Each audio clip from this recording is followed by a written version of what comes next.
Kushisake Onna, la femme à la bouche fendue.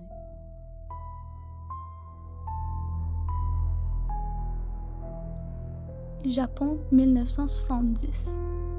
Une histoire effrayant adulte comme enfant. Une société secouée par l'esprit de Kushisake Onna, la femme à la bouche fendue.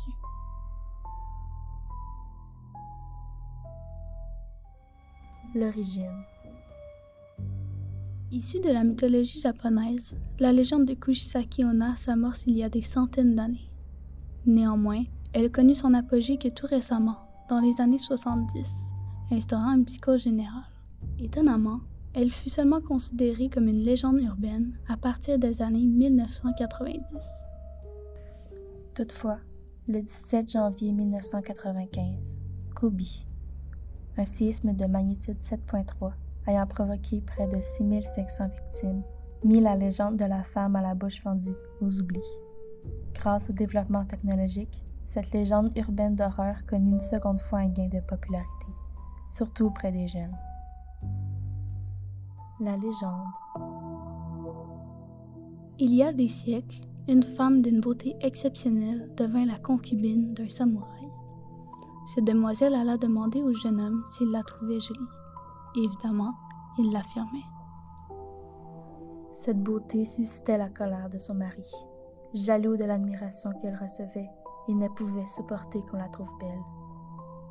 Un jour, ne supportant plus cette flatterie, il lui fendit la bouche jusqu'aux oreilles, marquant ainsi son corps et son âme à jamais. Désespérée, elle se cacha dans l'obscurité, portant un masque chirurgical pour dissimuler sa souffrance. Pourtant, elle continua de poser cette même question aux jeunes enfants du coin. Dis-moi, suis-je belle? Bien sûr! Et maintenant, même comme ça? Disait-elle en enlevant son masque, révélant son vrai visage.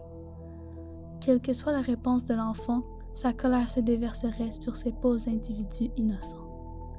Dans un acte de vengeance, elle les mutilait, cherchant à leur faire subir le même sort qu'elle a connu des années auparavant. Des décennies plus tard, dans les années 90, la légende évolua. On disait que si l'on déclarait « Vous êtes ordinaire », vous seriez sauvé. Et dans les années 2000, une autre phrase pouvait également vous sauver. « Vous êtes normal ».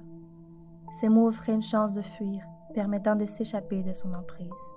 On pouvait aussi essayer de la distraire avec des bonbons ou lui demander si elle se trouvait belle. Faire preuve de gentillesse pouvait parfois apaiser sa douleur et faire éloigner cette âme hantée.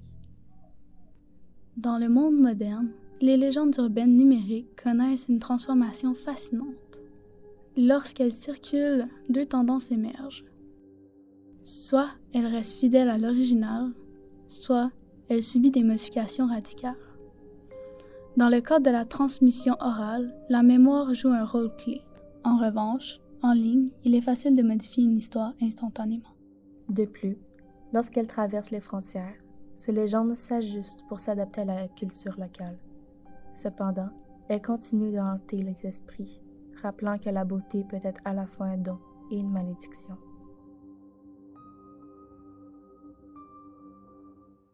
Cette légende ne se limite pas à une simple histoire d'horreur. Aujourd'hui, elle est souvent interprétée comme une métaphore de la pression exercée par le système scolaire japonais sur les écoliers. Cette figure incarne l'anxiété ressentie face aux attentes élevées des professeurs et des parents, reflétant ainsi les défis psychologiques auxquels sont confrontés les jeunes. L'adaptation de cette légende dans la culture populaire a donné naissance à plusieurs œuvres, notamment le manga Kushisake Onna de Setsuto et le film Cart. Ces adaptations illustrent à quel point l'angoisse et la terreur peuvent se mélanger et créer une atmosphère troublante. Kushisake Onna a également influencé la représentation des méchants dans divers médias, notamment avec des personnages qui partagent des caractéristiques similaires, soit une grande bouche déformée ou fendue. Le Joker, emblématique des films Batman, en est un bon exemple. Ces figures, avec leurs traits inquiétants, évoquent un profond malaise et une tension palpable. Ainsi, la légende de Kushisake Onna transcende le simple récit d'horreur. Elles représentent des préoccupations sociétales, illustrant comment les angoisses collectives peuvent se cristalliser dans les mythes contemporains. Alors, suis-je belle?